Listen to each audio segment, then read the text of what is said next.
we started with this crusty old blue dune buggy. The thing is, with a car this crazy, you never know how people are going to react.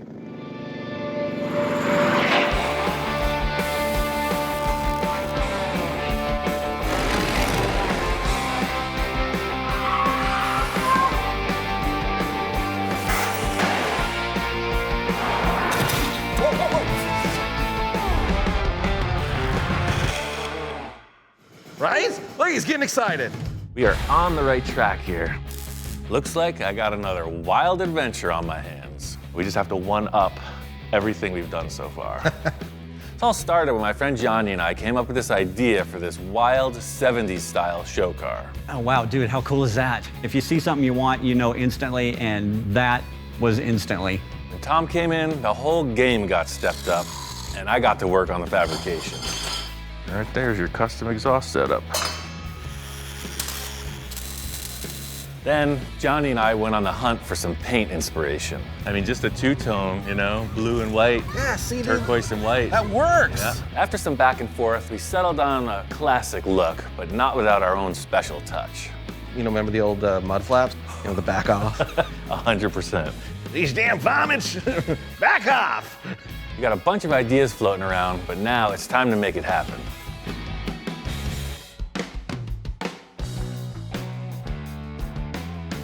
So this is what it's all been leading up to. We got this thing painted, not completely, this is the start of the process. This is the base coat. It's an Eastwood product, it's called Cruise Night Blue. This is the time we've been waiting for, a time when all the things start coming together and the dogs are on the edge of their seat. Last time you saw it, you know, Johnny and I came up with this paint scheme, so this is the first step in the process.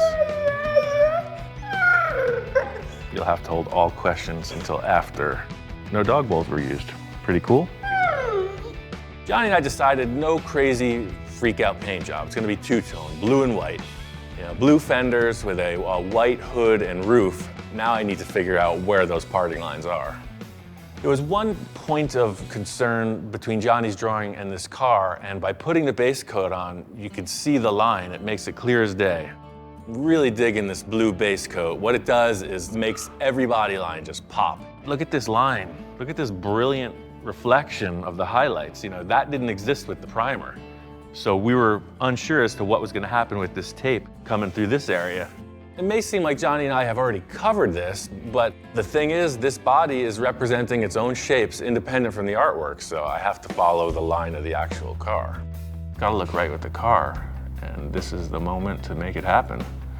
This is the end result, you know, this is what you see, so, you know, whatever it is, it's just gotta be that showstopper. The problem with the Fairweather friends, namely the shop inspectors, is they got all the motivation in the world for about 10 minutes at a clip. The whole thing with any of my projects, it's not outside of my means to just, you know, farm out the whole paint job, but, you know, I want to do just like all the old timers, you know, all the legends of customizing. You know, I want to build the entire thing straight through. I'm a glutton for punishment, and the only way to punish yourself properly is to do everything yourself. The thing about a tape job is when you're shooting a straight line, you can use a rigid tape for around the corners and whatnot. You need a vinyl tape. I got this 3M product and it works perfect. After the lines are figured out, you know, it's time to mask it. And this is a fairly basic two-tone thing, but you know, it's easy to get dyslexic, especially side to side. The most important thing is to remember what stays blue and what don't. So I'm just gonna start by working off this little area. So this was one thing that I thought was pretty neat about Johnny's idea. But I'm gonna one-up that just a wee bit. It just needs a little tweak to the front of the roof line. The way that the white parts with the blue, I feel like it would just be better accented if the white was just a panel on top. That way there'll just be that little hint of blue right there, and then that's white. So this is one thing that was kind of a breakthrough with Johnny was this interesting thing on the hood here. This blue comes through and it does like a roller coaster over the dashboard, up and around. The hood and the roof cap are white. There's a white side graphic, but the car is basically blue. These lines are defined. You I just need to get the white paint on and then see what comes next.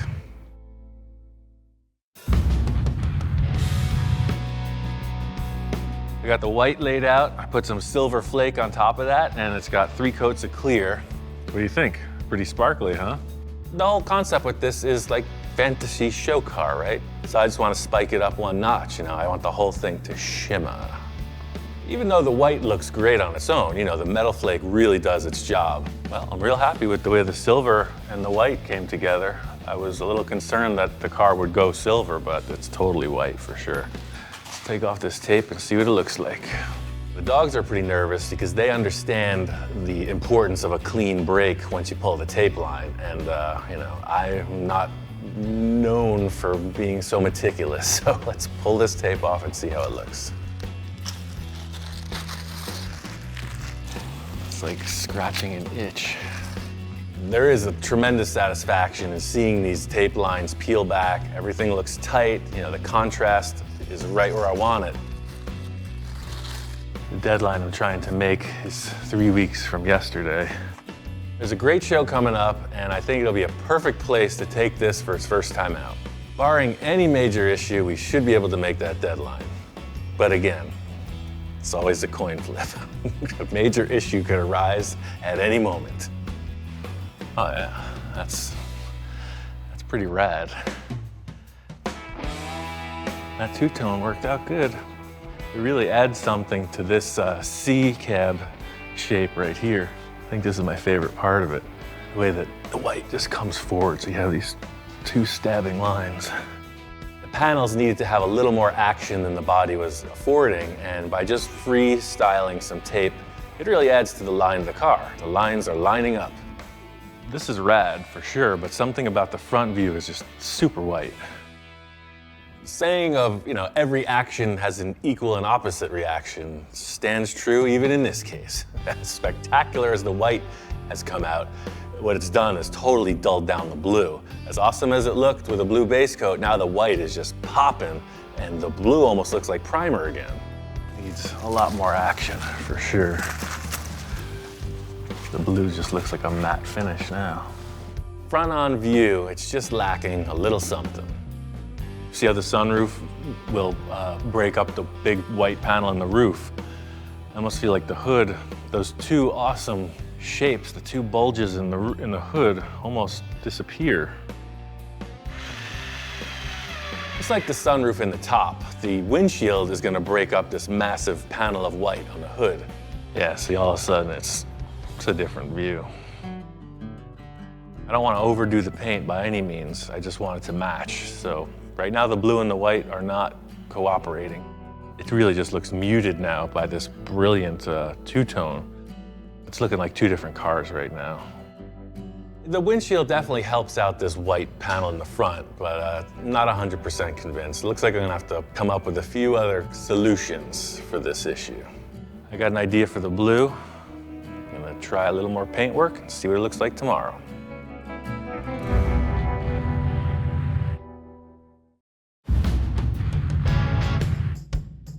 I addressed my 2 main problems with the paint. I added blue to the ridges on the hood to break up the white panel.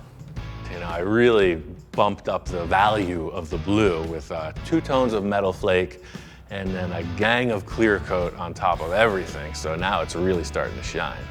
I got the gas cap in, the portholes in, this car is really starting to take shape. But I think the design could use one thing to further the whole effort. Color combo came out nice. I like that blue. It makes the white pop. It looks really nice. I brought in my friend Gilbert to add a little graphic element to the rear of the fenders, and I think that's gonna just set it off perfect. My friend Tom Flores, he's done a lot of graphic design work for me, so I had him and Gilbert get together on this project. Tom came up with a font as per my specs, and Gilbert's gonna transfer that to a real live paint work on the car. The background of work that I've seen Gilbert thriving in is like, strict lowrider stuff. So he shows up in this red Volkswagen Bug. I used to get a lot of flack for being into VWs. Oh yeah, I still love Beetles. I got one, a brand new old one right there. There you go. It's classic. You know, he's talking about how he's excited to get involved with something outside of the parameters that I've seen him working in. I started out building Volkswagen, so That's me too. I'm all about it, man. So you're the right guy for the job. I think it's really important to be versatile. You know, he gets stuck in one niche, and I think I would stagnate, so I build a lot of different styles of cars. All I'm saying is the whole vibe of this thing is like the funky 70s, so whatever you like. Well, bottom lettering, man. Can't get more 70s than that, unless you bring Scooby-Doo in here. That's it, man. That font is perfect, dude. Exactly. I was thinking a decal. Gilbert is gonna one-up it, handmade. So then what I'll do is I'm gonna silver leaf these, let them set up, and then we'll do the turn, the engine turn, so they have the little twist, and then I'll outline it, do the drop shadow. While you're doing that, I got a little upholstery stuff to take care of, so if you need anything, I'll be 2 feet behind you. I'll be right over in the upholstery shop. The main issue here is Jack is my upholstery guy, and he went and moved to Chicago, so I'm left without any resource. I don't even have a sewing machine. All I could do is pull from the experience and working with him and try to get something done. Honest Ian's Full Custom Upholstery. Our tagline is, when mediocre is just what you need, call us. The last project I saw Gilbert working on was the Silverleaf design on the side of the Riviera that Victor and I built, and I was just blown away. I've never seen the process before, and Gilbert makes it look like a walk in the park. So that I want on the car, for sure. That's why I called him. So what color will you pinstripe it with? I'll do white around this. Around the silver is gonna be white, and this drop shadow is gonna be like that powder robinette. Cool. Thing is, it wouldn't really be 70s if it didn't have like that drop shadow in the font. Hey, did Victor ever redo the Rivi? Did you guys ever figure anything out with the taillights, how to put them in there, or what style he was gonna do, even if he was gonna run taillights? No, we haven't figured anything out. It seems like everybody's been asking, you know, the last project you and Victor did, that Rivi, you know, was never settled. So what did you guys do with the taillights? He's a bundle of ideas as usual, but that's the task. We're gonna figure out how to finish the car. People are asking me like I could possibly know what's going on in Victor's mind.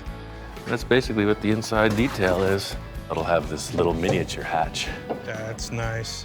Oh yeah, totally. Oh yeah, look at the view from here. It's exactly what it needed. Different than anything I've seen, it's perfect. Your job is done here. I'm feeling really good about this paint job, but there's a whole other issue I have to approach next.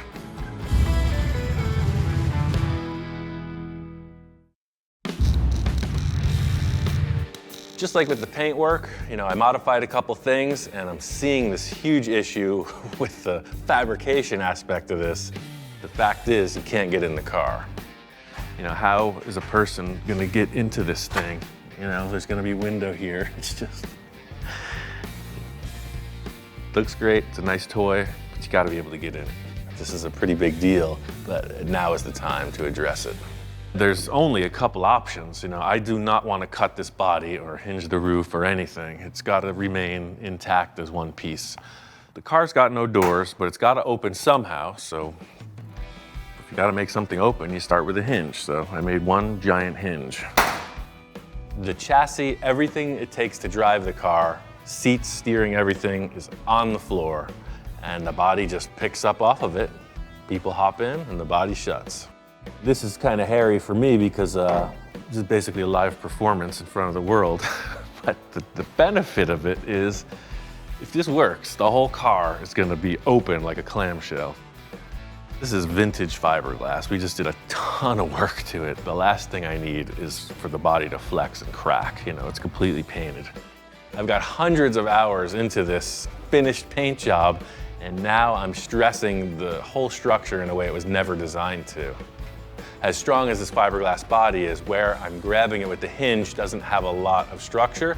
So I've gone underneath with a lot of heavy steel and bracing and really reinforced around the whole firewall of the car. This is something that is being done by necessity, but it's pretty dicey. The thing about these dogs is it's like instinctive, you know, they can tell when the pack leader is stressed. He can sense it. This is his way of handling things. One thing I need to keep reminding myself is that inspector does not equal assistant. Did you hand me a wrench? Business as usual. You think fiberglass car and you think lightweight. That's not the fact with this body. As petite as it is, it's still pretty darn heavy. So I need something with some serious lift capacity and extension. I got these two big hydraulic rams. So I'm gonna put these in and hook them up to some air and see what happens. I don't know where you would get these new, but they're actually a part of my old city bus. These two rams were the main lift mechanism for the wheelchair lift. All right, so everything's hooked up. You know, this is the make it or break it moment, because I'm sure this has enough power to just rip itself apart. I got the rams hooked up to the air lines. I'm gonna test it with air because that has less power than hydraulics, but it's still got a lot of power. So hopefully this lifts with 150 PSI. I'm feeling like a big question mark. I don't know what to expect. Let's see what happens, because this is not an exact science. First try, no dice. Let's see what's wrong. Something is completely bound up. You know, in kind of quick troubleshooting this, I realized that the body of the hydraulic ram has just been forced into a static position by this round tube. Problem was, see, these need a little room to shake. At least it didn't rip the whole body apart. You know, that was the other potential, was that the body stays still and the rams go right through the roof. Let's see what happens this time. So if anything goes wrong, I want you both to go that way really fast. Get ready.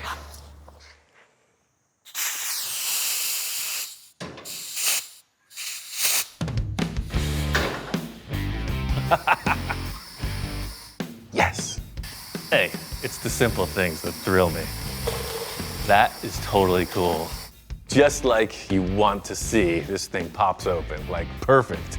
I was expecting anything, you know, maybe one hinge breaks off, the thing kicks over to the side, you know, there's an emergency recuperation moment. You know, I was ready for it all, and nothing but what was supposed to happen happened. Look, it's my greatest achievement ever. Can we show some enthusiasm? They've seen it all. They're so jaded at this point. But one thing I wasn't considering is these rams being right in the way of the seat. After this great achievement, I still wonder if I'm able to get in the car. That was why I did this. This on itself, this sold the effort for sure. Now all I gotta do is figure out how to get in the car. This is not a sprint, this is a marathon. Marathon with hurdles. We just jumped one, but I could see a lot more on the horizon.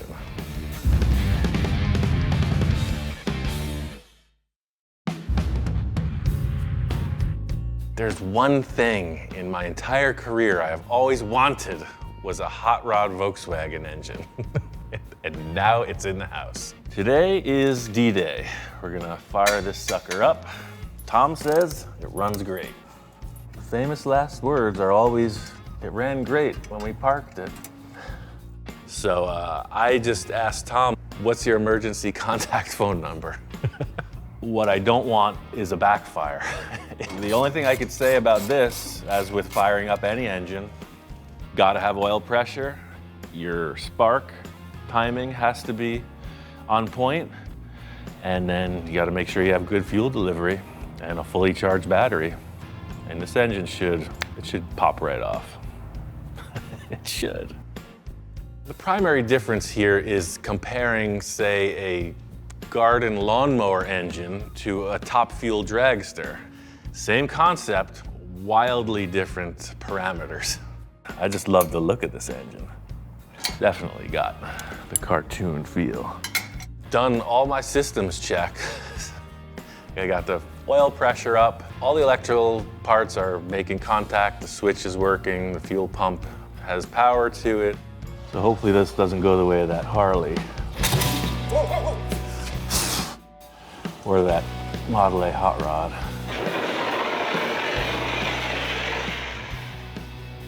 Just gonna turn the key. If there's one thing I know about cars, anything that can go wrong will. That's why I've prepared for this. This is for the rafters and the roof. really hits the fan. Where's that fire extinguisher? Fuel pump on.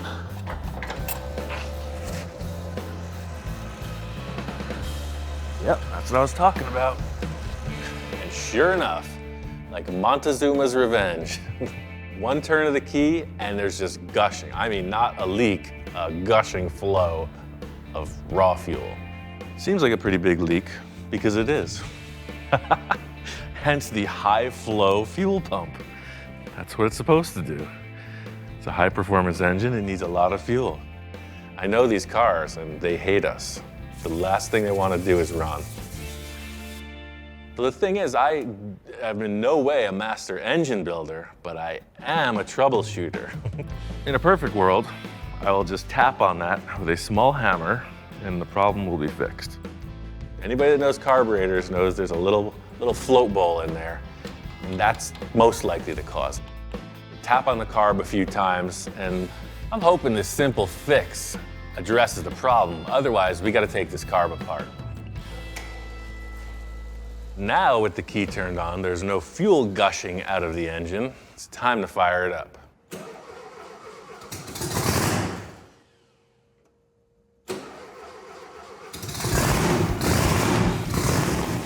Turn the key, and it starts, just as it was advertised. I love the sound of Volkswagen engines. It's pretty wild with the blower on it. You see these things expanding, it's breathing, which you don't see in a normally aspirated car. It's pretty awesome. It's like a heart.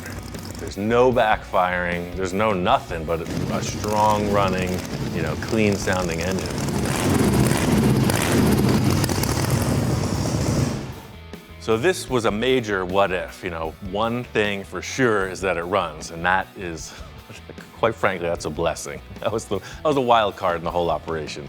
The car show's coming up literally 5 days. We're down the road. The body's off. It needs to be color sanded and buffed. There's no interior, there's no gauges. There's a lot of stuff that has to get wrapped up, but we're one step closer. As the statement goes, the devil is in the details. Well, this engine and transmission is a great step, but the finished work is what's really gonna sell this concept.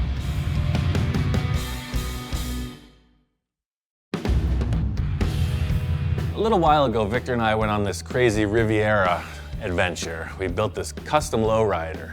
In the end, Victor could not come to terms with a decision on what taillights it should have, and there it sits, still incomplete. Victor knows that I'm in the middle of this crazy project on my own, but he's constant on his endeavors, and he says he's made a decision. Can you just break off for one half a day, help me out? I need to get this car on the road, and we can get that thing finalized. I gotta say, it's highly unorthodox to completely finish a car and then cut the holes for the taillights, but here we go again. In my defense, I figured out what I want to do. Good, because it's time. As you know, it's up in the air as to what Victor's thinking, so let's see where we're at. First option, my friend smoking a bandit's car, Firebird. I'm thinking of maybe two of those. I mean, it's definitely out of proportion. It's a hard sell, man. Wait, let me sell better here. Better sell. Figure I'm taking this off, so we're going to here, right? And it starts on this side, look at.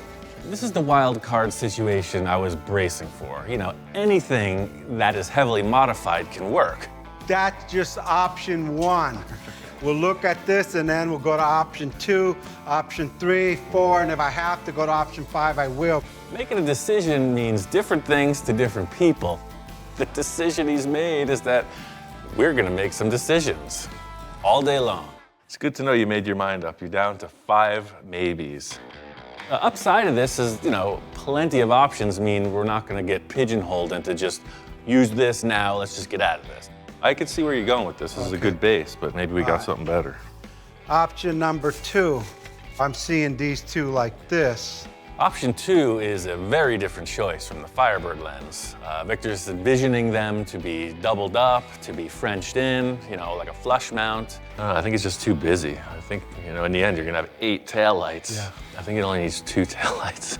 Yeah, no, I agree with you 100%. So there you go. No bueno. Let's see what Victor has in the rest of his bag of tricks. Check this out. Bought them at a trucker store. You're that guy that goes in for a cup of coffee on the road and comes out with 16 different taillights. I know your type.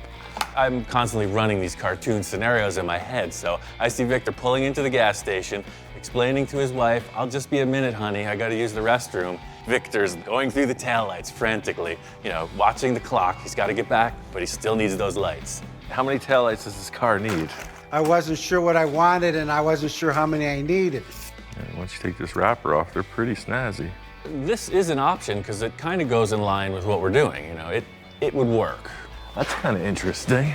Maybe we don't put the chrome on it and we just use the lenses and pop them through. I mean, the idea of the taillight being that wide and only 1.5 inches tall totally fits it, but just those oval holes, it's like you're not seeing anything round on the car. That's the only issue I have. We're moving right along. We're narrowing this down, but as long as you're not plagued by indecision, things can go well. And I got two last options. Two last options. This is the last one, but together, they have to go together. Those are cool. Right. So it's that flavor, but Yeah, you got the same chrome. flavor. It's the same deal as what you're doing with those other 8 taillight deals. These are looking good. The chrome bezel is what sells it for me. I'm sick of all this tape, man. We got to get something permanent established. And I guess I'm committing to this because you're drilling in my damn car. As soon as I hear okay, I'm on it. And then we'll double them up like that. Yeah, pretty much it looks like it's there. The thing is, this will look much different once it's Frenched in. It'll have the look we want. Right now, it's just like paste it on. Okay, Ian, I'm good. I'm committed. All in all, I think you're making a good decision. Houston, we have a decision. Let's get to it. Look at another angle too. We were looking at it in the back. Just You said know, no every more car changes. has different angles. You just said you were You're committed. not just looking at it in the back angle. How did you ever walk down the wedding, the wedding aisle when you say I do? How did you ever come to that point when you were that freaking, that dead set on something? Just say I do and let me put the taillights on. I know how this process goes. You gotta strike while the iron is hot. Ian, wait a minute. I found these. No, we already went through that. Or these. No, that's gonna require a ton of work. Or these. Hey, when I buy lights, I buy lights. Because they're ovals, I use the step drill both sides, and then cut across with a little miniature air saw. And always, the thing about fabrication after the car is painted is you're gonna have a color change if you have to respray the panel. And that's what we're trying to avoid. Feeling good about our choice. Now it's just a matter of getting these installed, hitting the boulevard.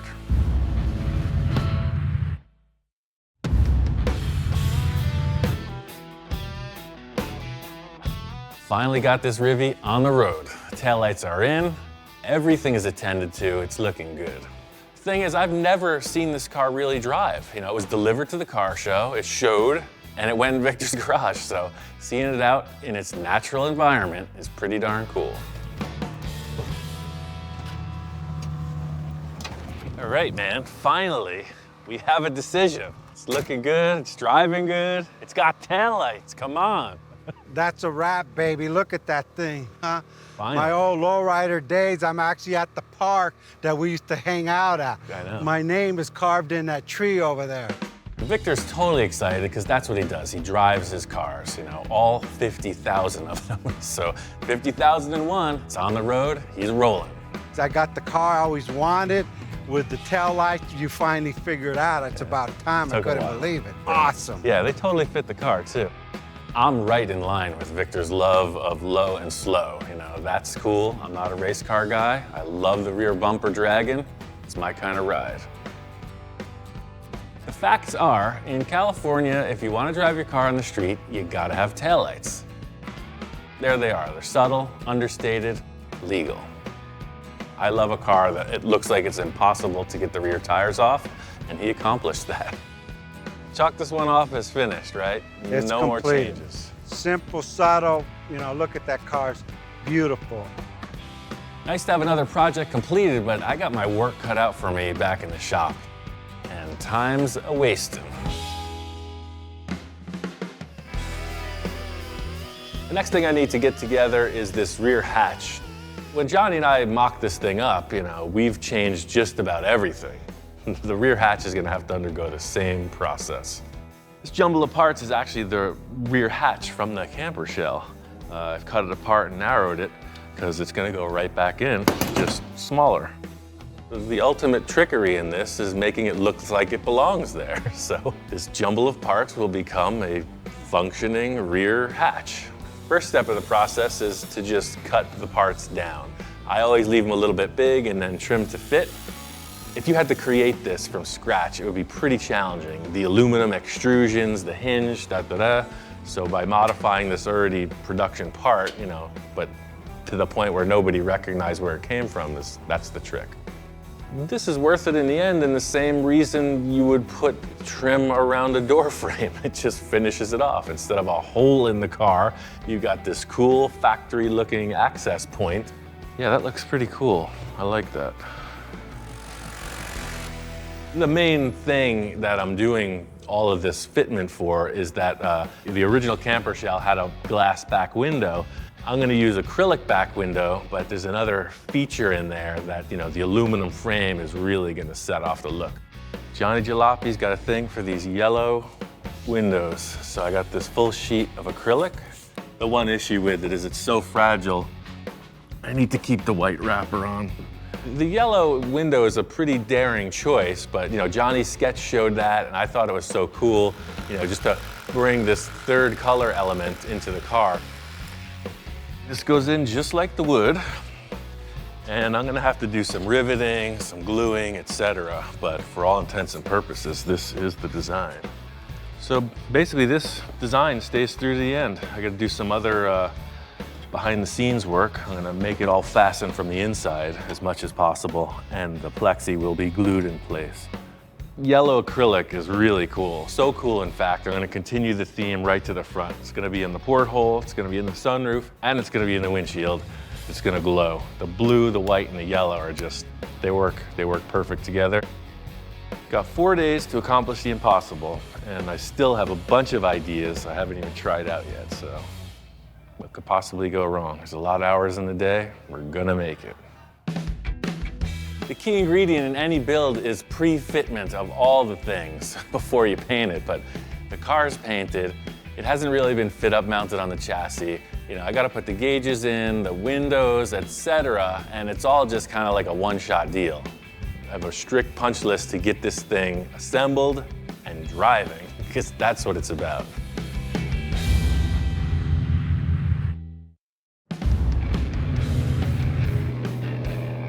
So the whole thing about deadlines is you're thrashing to the end. Took it out to the desert for a shakedown run, and it is really something. It's way cooler than I ever expected. This yellow acrylic just totally brightens up the whole thing. These cool side pods, they're in development. To get them in place and painted really changes the side view of the car. I mean, it's really cool. This car checks out just fine. I'm interested in going to the car show, having a good day.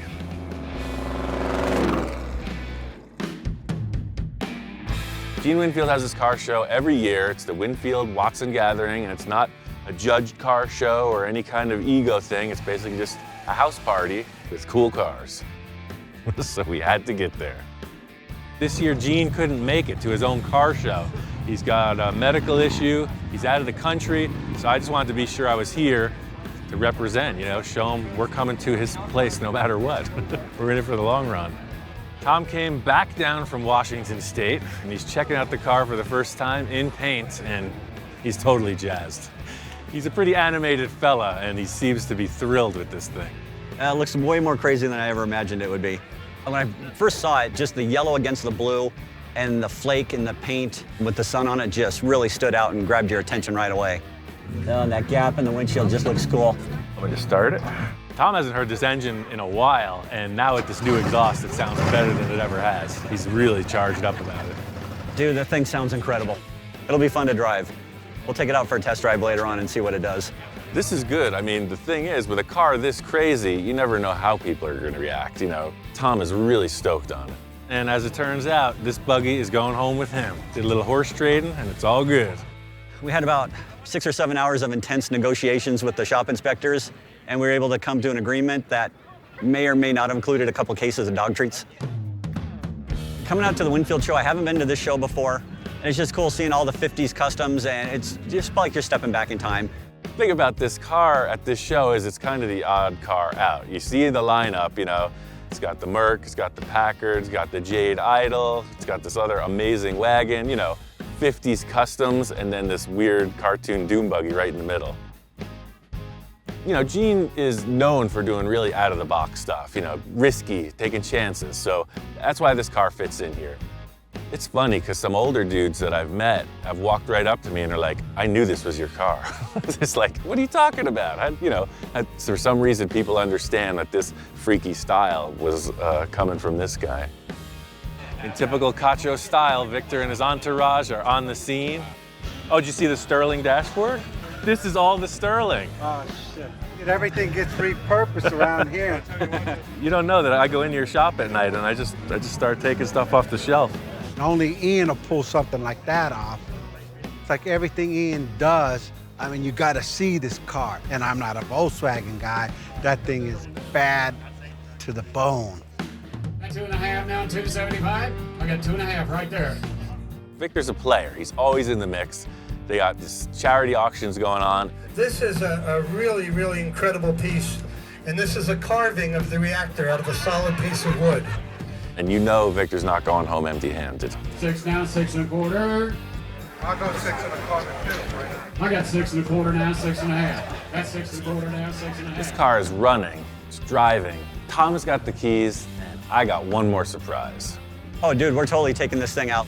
We're looking forward to seeing what it's gonna do.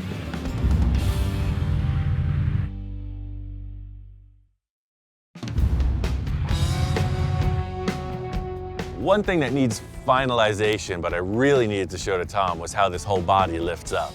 Instead of doors, now the car is a door. Dude.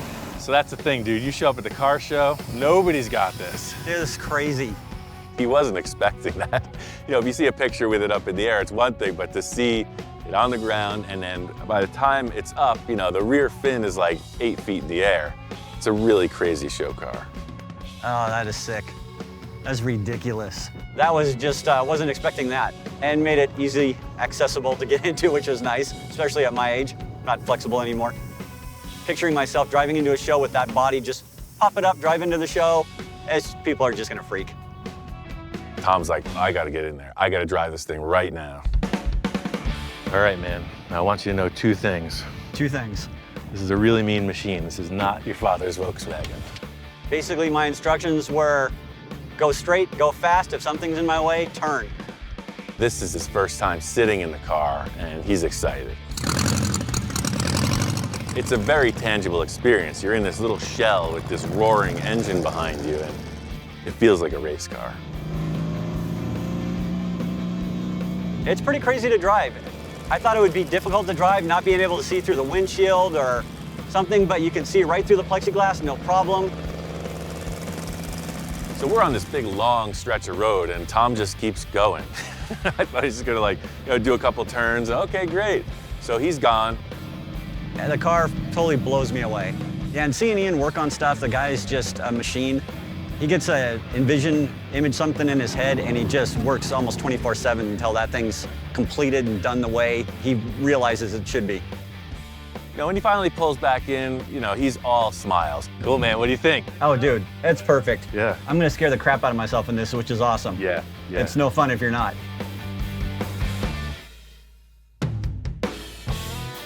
This thing has come full circle. You know, we started with this crusty old blue dune buggy months ago, and look what we got now. I mean, working with Johnny, it's like a sure thing at this point. I always know we're gonna come out with something really unique. But then Tom upped the game with this monster engine and his other help. It's really something. I mean, it's vying for position in my top favorite car. So, I mean, in finalizing this project, as difficult as it is, there's no way I'm ever gonna restore a car. You know, this is just, you know, I'm down the road to the next crazier project, and that's just what I wanna do. You know, the art-inspired show cars.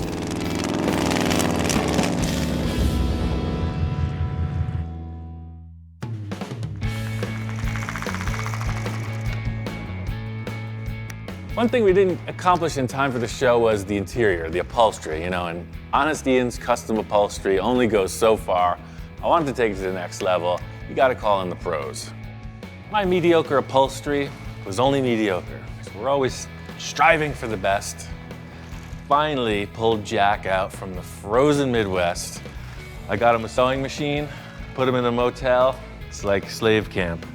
He's not leaving until it's done. Sweatshop. It's a sweatshop. Like a sweatshop, yeah. So it's just a full custom sweatshop right now. Jack's an old friend of mine. He does the upholstery on all of my cars, so he was the go-to guy. And here he is, you know, we're gonna finish this thing proper. Oh, Ian said that his upholstery wasn't making it, so he called me up and said he needs some help. So here I am. I flew out and we're making diamonds. Diamonds, baby. Diamonds are his best friend, you know. That and metal flake paint. Yeah, exactly. You see the dune buggy. Now are you finally convinced that metal flake paint works? And it is a truck, if I dare say. Well, that's not really not a truck. It's a dune. It's got a camper shell. Yeah, It's got a camper shell. but it was a pickup truck. it's not dune buggy. officially a truck. I don't know. I made these panels in the back. What Jack decided was we're going to put an insert in there with a diamond stitch. So these guys are made from the same panel, just recovered, and these things push through, so they're puffy. Jack then stitched this diamond pattern in the old school seat covers to match also. This project needed stitch work. Jack's the man for that, so here we are, getting it right in the end.